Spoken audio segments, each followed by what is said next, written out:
اداروں کی بات کی تو ایک تو حکومت گورنمنٹ ٹو گورنمنٹ، ایک اداروں کے آپس میں ریلیشن یہ تو ہوتے رہیں گے اور امید رکھ سکتے ہیں بہتر ہوں گے۔ انفرادی طور پہ کچھ افراد مل کے کرتے ہیں دو ملکوں کو قریب لانے کے لیے، جیسے کہ آپ کا ایک پلیٹ فارم بھی تھا، فورم بھی تھا۔ اس سلسلے میں آپ بتائیں، آپ نے کچھ کام کیا یہ اپنے اس کے فورم کے ذریعے، اور آئندہ بھی غالباً آپ ارادہ رکھتے ہیں، تو اس سطح کے کام ہونے چاہیے، ان کے کتنے اثرات دونوں کنٹریز پہ، دونوں معاشروں پہ، دونوں سماج میں پڑ سکتے ہیں؟ جی، میں سمجھتا ہوں کہ ان کا بڑا اثر ہے۔ ہم نے اپنی سطح پر پاک عرب کوآپریشن فورم کے نام سے یہ فورم لانچ کیا تھا۔ سٹل اس پہ ہماری کچھ نہ کچھ ایکٹیویٹیز جاری رہتی ہیں، اس میں دونوں طرف کے لوگ ہوں گے، دونوں طرف کے لوگ۔ ابھی ہم نے تھوڑا سا اس کا دائرہ خاصا وسیع کرنے کی کوشش کی ہے۔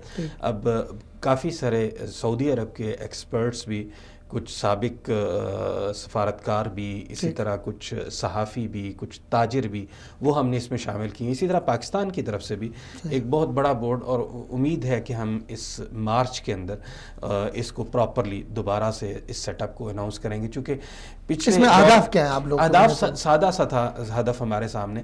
مثلا ایک دو ایکٹیویٹیز ہم نے پچھلے دور میں کی کہ یہاں سے ہم کچھ جرنلسٹ لے کے گئے پاکستان میں، ان کو ہم نے فیسیلیٹیٹ کیا۔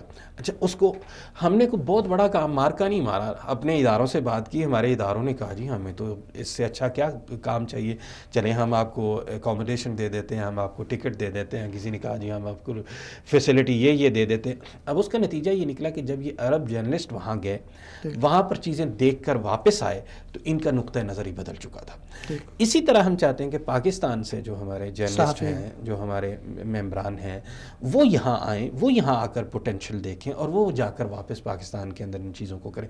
یہ جب تک ریسیپروکل نہیں ہوگا، جب تک دونوں طرف سے یہ کام ہم نہیں کریں گے، تو اس کے لیے عوامی سطح پر ایک آگہی، ایک شعور وہ دینے کی ضرورت ہے، اور اس کے لیے گاہے بگاہے پروگرامز ترتیب دینا۔ پھر اس سے بھی آگے جو میں سمجھتا ہوں کہ وہ چیز ہے، وہ ہے آپ کی انفارمیشن۔ صحیح، آپ صرف انفارمیشن پاس آن کر دیں تو میں سمجھتا ہوں کہ آپ کے بہت سارے کام جو ہیں وہ ایزی ہو جاتے ہیں۔ اب مشکل یہ پیش آتی ہے، مثلا مجھے پچھلے دنوں میں یہ دیکھ کر بڑی عجیب حیرانگی ہوئی، بعض جگہوں پہ، مثلا یہاں سعودی عرب میں بھی بعض جگہوں پر ایسی اردو لکھی ہوتی ہے کہ اردو کی ٹرانسلیشن کرنی پڑتی ہے۔ اب واضح اس کا مطلب یہ ہوا کہ وہاں ہم نے، اسی طرح ہمارے ہاں پاکستان میں، مجھے چونکہ بہت سارا تجربہ رہا سیاسی شخصیات کے ساتھ بطور مترجم کام کرنے کے، مجھے یاد ہے مرحوم سردار عبدالقیوم خان صاحب کہا کرتے تھے کہ ابوبکر، بہت سارے مترجم ایسے آتے ہیں کہ مجھے ان سے دوبارہ ترجمہ کروانا پڑتا ہے۔ تو بعض اوقات ہمارے ہاں بھی عربی اس طرح کی بولی جا رہی ہوتی ہے۔ اس پہ میں آؤں گا، عربی پہ ایک انفارمیشن کی آپ نے بات کی، عربی پہ بات پہ میں سوال کروں گا۔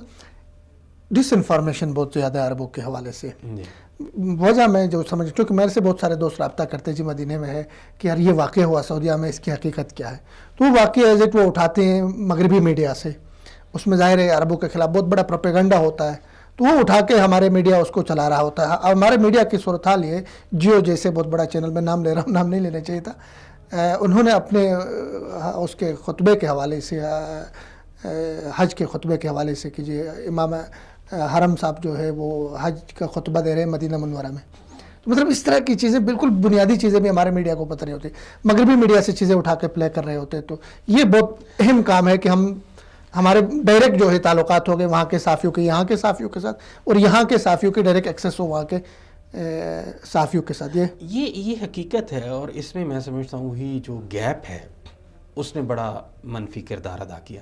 مثلا آپ وہ واقعہ، مجھے مرحوم مولانا بشیر صاحب تھے، عربی کی بڑی خدمت انہوں نے کی، تو وہ واقعہ بیان کیا کرتے تھے۔ وہ اس زمانے میں یہاں سفارت خانے کے اندر مترجم تھے، کہ جب وہ یہ جو حیمان والوں کا واقعہ پیش آیا، تو اس وقت فیکس اور یہ چیزیں تو موجود نہیں تھے، تو یہاں سے ایک ٹرانسلیشن گئی، یہاں پہ عربی میں خبر چھپی کہ کچھ خارجیوں نے بیت اللہ پر حملہ کر دیا۔ اب خارجی کا ترجمہ جب پاکستان میں ہوا تو وہاں پہ یہ ہوا سم فارنرز اٹیک آن حرمین۔ لوگوں نے آؤ دیکھا نہ تاؤ دیکھا، لاہور میں جا کے امریکن کونسلیٹ کو چلا دیا۔ اب اس کا تاوان ہمیں دینا پڑا۔ اب یہ یہاں تک ڈس انفارمیشن جو ہے وہ، اچھا اس میں یہی ہوتا ہے کہ بدقسمتی سے وہ جو گیپ ہے وہ ہم خود پیدا کر رہے ہیں۔ میں سمجھتا ہوں کہ اس میں اصل ضرورت اس چیز کی تھی، اور آج بھی ہے وہ یہ ہے، جیسے مثلا پاکستان کی ہماری نیوز ایجنسی ہے APP، اس نے ایک عربی کا سیکشن شروع کیا. اب عربی کا سیکشن شروع کیا، بعض اوقات یقین مانیے مجھے شروع میں یاد ہے کہ ان کی عربی کی خبر پڑھتے تھے تو باقاعدہ رونے کو جی چاہتا تھا کہ جس طرح کی عربی وہاں لکھی جا رہی ہوتی تھی. اچھا، ڈس انفارمیشن سے ہم عربی کی طرف بڑھ رہے ہیں، میرا سوال اسی طرف تھا. عربوں سے ہمارا ایک جو تعلق ہے اس کے ایک بنیاد تو عربی زبان ہے، قرآن کی زبان ہے، ہمارے دین کی زبان ہے. تو پاکستان میں عربی کا جو سفر رہا ہے ہمارے مدارس کے ذریعے سے بھی، علماء کے ذریعے سے بھی، تو عربی پاکستان میں پروموٹ ہو رہی ہے یا نہیں ہو رہی، اس حوالے سے آپ کی کیا رائے؟ مطمئن ہیں آپ؟ میں مطمئن نہیں ہوں، میں چونکہ عربی کا طالب علم ہوں، اور بلکہ ہمیں یہ شرف حاصل ہے کہ پچھلے دنوں ہم نے سعودی عرب کا ایک جو بڑا ادارہ ہے العربیہ للجمیع، اس کی مطبوعات ہیں العربیہ بین یدیک، عربی زبان غیر عرب کو سکھانے کے لیے، وہ سلسلہ پاکستان کے رائٹس ہم نے لیے اور پاکستان میں اس کو شائع کیا، اسی کوالٹی کے ساتھ شائع کیا. لیکن جو ایکسپیرینس ہوا ہمارے ہاں، چونکہ عربی پڑھائی جاتی ہے ترجمے کے ذریعے سے، اچھا جو ڈائریکٹ میتھڈ تھا اس کو بہت کم استعمال کیا گیا. البتہ بین الاقوامی اسلامی یونیورسٹی کے آنے کے بعد پاکستان کے اندر ایک تبدیلی آئی. اس کے بعد باقی ادارے آئے، جیسے ہماری جامعۃ اللغات الحدیثہ ہے، ماڈرن لینگویجز پہ نمل کا ایک اپنا رول. اچھا اسی طرح کچھ اداروں نے کراچی کے اندر کام کیا، لیکن جس لیول پہ کام ہونا چاہیے تھا وہ ابھی تک نہیں ہوا.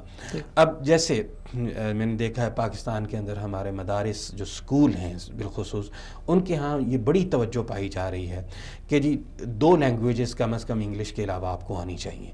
اچھا، یا جو منیمم لیول ہے وہ یہ کہ انگلش کے ساتھ کوئی ایک اور لینگویج آنی چاہیے. میں جس یونیورسٹی میں بھی پڑھا رہا تھا تو وہاں پر میں نے دیکھا کہ ہمیشہ چوائس بچوں کی یہی ہوتی تھی، عربی یا چائنیز.